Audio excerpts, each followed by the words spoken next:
یہ کو 10-12 ہاتھ کھڑے ہو گئے ہیں. پیسے اتنے نہیں ہیں جتنے لوگوں کے ہاتھ کھڑے یہ تو سارے ہاؤس کے ہاتھ کھڑے ہو گئے. کسی کے یہ پیسے گر گئے یہاں، یہ کسی کے پیسے گر گئے. یہ کو 10-12 ہاتھ کھڑے ہو گئے ہیں. پیسے اتنے نہیں ہیں جتنے لوگوں کے ہاتھ کھڑے یہ تو سارے ہاؤس کے ہاتھ کھڑے ہو گئے.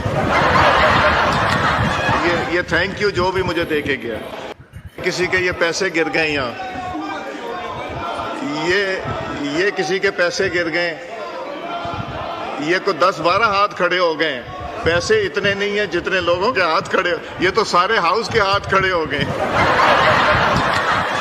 یہ تھینک یو جو بھی مجھے دے کے گیا. ماشاءاللہ جی، دیکھ رہے ہیں جی کتنے ایماندار ہیں ہمارے نمائندے. یہ نمائندے تو نہیں، یہ تو فارم 47 والے سارے جھوٹے بیٹھے ہوئے ہیں قومی اسمبلی میں جا کے. یہ تو ایک بھی نہیں جیتا ہوا، تو پھر ظاہر ہے ہاتھ بھی تو اتنے کھڑے ہوں گے نا. اب یہ پیسے گرے ہیں قومی اسمبلی میں، تو یہ اسپیکر صاحب پوچھ رہے ہیں کہ کس کے پیسے گرے ہیں. تو یہ جناب 5-7 MNAs نے جو ہے نا وہ ہاتھ کھڑے کر دیے کہ ہمارے پیسے گرے ہیں. بے شرمی کی انتہا دیکھیں، ڈہٹائی کی انتہا دیکھیں، اور ان کی بے ایمانی کی انتہا دیکھیں. یہ کتنے بے ایمان لوگ جو ہے وہ قومی اسمبلی میں بیٹھے ہوئے ہیں.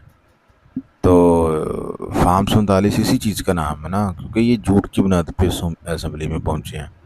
یہ کوئی اس بنیاد پہ نہیں پہنچے کہ جناب انہوں نے کچھ جیتا ہوا الیکشن ہے. یہ جھوٹ، فریب، فراڈ کی بنیاد پہ اور اسٹیبلشمنٹ کی شعاروں کے اوپر ناچنے کے لیے بیٹھے ہیں. یہ آپ نے دیکھ لیا کہ ان کو اسمبلی میں لے جایا گیا ہے، تو وہاں پہ جناب انہوں نے اسٹیبلشمنٹ کی مرضی کی قانون سازی کی ہے.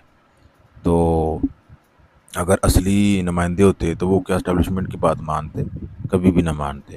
تو اسی وجہ سے وہ ان کو لے کر گئے نا اسمبلی میں، تاکہ وہ اپنی مرضی کی قانون سازی کروائیں. آج آپ نے دیکھ لیا کہ فیلڈ مارشل صاحب کے لیے جو خصوصی امینڈمنٹ کی گئی اس ملک کے آئین میں، تو وہ دراصل یہ مقصد ہے ان کو لے کے جانے کا. تو اب یہ پیسے گرے ہیں جناب، ظاہر ہے کسی ایک کے گرے ہوں گے.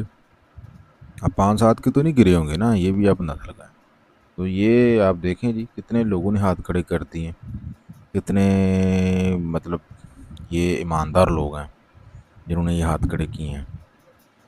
اللہ تعالیٰ ہمیں ان جیسوں سے جلدی ہو سکے ہمیں ان سے پناہ دے.